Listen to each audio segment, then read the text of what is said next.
Agora, professor, por que cargas d'água que a extrema-direita, e eu falo isso em termos internacionais, inclusive, apesar dela estar associada a valores que ao largo das últimas décadas foram abertamente condenados, por que a extrema-direita parece ter uma certa vanguarda dessa guerra cultural nos dias de hoje? Ou, pelo menos, por que a esquerda come pó nessa frente de batalha, ao menos aparentemente? Talvez até no âmbito do cultural das belas artes não seja assim. No âmbito das belas artes, ou mesmo da própria indústria cultural, a gente vê muito mais gente, inclusive não é à toa que o atual governo brasileiro e também outros internacionais tem uma política cultural muito restritiva e muito de secar as fontes de financiamento para o pessoal de teatro. Anticultura. Agora, eles querem colocar um outro tipo de cultura, e esse sim está ganhando terreno, né? Que é uma cultura religiosa, não no sentido religioso criativo, por exemplo, como da teologia da libertação, mas um religioso absolutamente moralista, de pessoas que não gostam de ler, não gostam de ir a cinema e ver bons filmes. São pessoas que têm uma vida cultural muito, muito limitada e não têm interesse, que são informadas por esse mecanismo que vocês estão aí combatendo, que é essa imprensa marrom, essa imprensa horrorosa que campeia aí nos meios eletrônicos, né? E que faz uma coisa absolutamente rebaixada, né? Não é um debate de uma elevada cultura. Eu mostrei agora há pouco o Manuel Bandeira ali apoiando o Congresso pela Liberdade da Cultura, podia ser o Guimarães Rosa. Não é isso, né? É alguma coisa que é de produção de bens culturais absolutamente rebaixados do ponto de vista cultural, mas que tem uma grande penetração, né? Porque a maior parte das pessoas não tem muito acesso à cultura. E então eles acabam entrando com muita força, né? Num cenário em que há muito ressentimento na sociedade. Inclusive um ressentimento de pessoas que estão fora desse mundo da cultura e que as pessoas odeiam a universidade, odeiam a imprensa, mesmo a imprensa dita burguesa, odeiam até a Rede Globo de televisão, porque percebem nisso uma construção da qual elas não fazem parte, de que elas não se sentem participantes. Então tem um lado de ressentimento que é muito forte, né? E que acaba e que vem também de outras experiências, aquela famosa quando eu ouço falar de cultura, saco o meu revólver. Já ouvi muita gente falar essa frase e ninguém sabe ao certo quem é que disse, mas ela é muito pertinente, a gente vê isso hoje, né? A ideia de que esse mundo da cultura é um mundo de que essas pessoas não participam, essa cultura institucionalizada, à esquerda, ou mesmo mais liberal. Então, agora, a explicação desse fenômeno é muito complexa, não é exatamente a minha pesquisa, né? Eu ainda não encontrei uma resposta, isso está em aberto, né?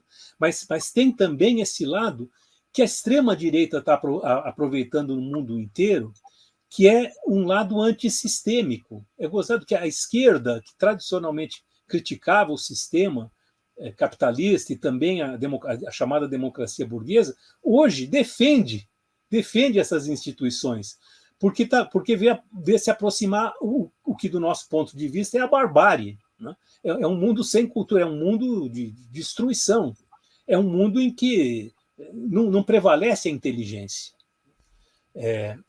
Mas, ao mesmo tempo, a gente tem que entender que esse mundo, às vezes, consegue ter espaço porque justamente ele está conseguindo catalisar ou agrupar esse ódio que as pessoas têm contra uma sociedade que, no fundo, é injusta e que a esquerda não está sabendo levar isso para um sentido de transformação, de ampliação democrática, de ampliação socializante, né? Mas está perdendo para essas falsas ilusões. O fim do socialismo soviético, de alguma maneira, retirou da política cultural de esquerda um imaginário que lhe dava força?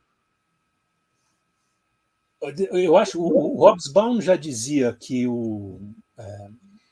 a importância de existir um polo de contraposição, com todos os problemas que ele tinha, era o fato de existir esse polo. E quando ele desaparece, você tem aí o caminho aberto para a barbárie mesmo. A gente está vendo, não só no âmbito da cultura, as leis. Por que as leis trabalhistas, por exemplo, puderam frutificar tanto no Ocidente, inclusive o estado de bem-estar social? Porque tinham medo de que as massas exploradas se revoltassem, a exemplo do que havia nos países ditos comunistas. Desaparecendo essa alternativa, desaparece também o perigo imediato. A própria composição, tipo de organização da sociedade hoje, com essa ilusão do empreendedorismo, em que as pessoas não se veem mais como empregadas, mas supostamente são sujeitos liberais autônomos, essa uberização, essa precarização. Empresários de si mesmo. Empresários de si mesmo, ao mesmo tempo trabalhador de si mesmo. Esse mundo está em alvoroço, né? E é um mundo que não é um mundo muito letrado, em grande parte, e que acaba muitas vezes sendo seduzido por essas propostas, ainda mais com a massificação que é feita aí não só pela internet aberta, mas também pela chamada deep, a internet profunda, aí, a deep web, né? Que leva uma propaganda absolutamente horrorosa e falsa sobre a vida, mas que acaba tendo apelo para essas pessoas. Professor, existe marxismo cultural? Olha, essa é uma pecha que aquele, como que é o nome dele? Aquele guru Otávio, como que é? Olavo de Carvalho inventou o marxismo cultural, tal e coisa. Veja, é uma construção ideológica deles, da direita, mas que tem algum fundamento. Quer dizer, por quê? Porque o marxismo é um elemento, tem uma produção cultural muito expressiva. E mais expressiva até como alternativa a esse modelo soviético. O marxismo soviético não primou pela sofisticação propriamente, com o seu realismo socialista, sobretudo, pela sofisticação nas artes.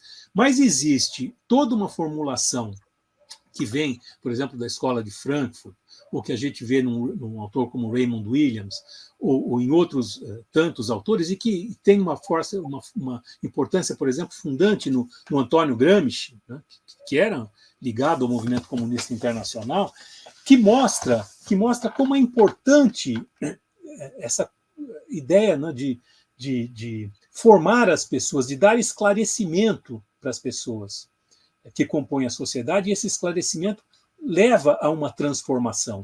Então, há uma tradição marxista forte na cultura. Isso não significa que existe um movimento, que é um pouco a construção que é feita pela extrema-direita, né? Que existe um chamado marxismo cultural que cria uma espécie de lavagem cerebral nas pessoas, que conduz tudo para o marxismo, e que, na verdade, isso é uma imensa bobagem. Mas toda ideologia tem ela só consegue ter um mínimo de credibilidade se ela tiver alguma base. E há uma base, que é o fato de que o pensamento marxista foi, ao longo do século XX, e é ainda importante também na área de cultura.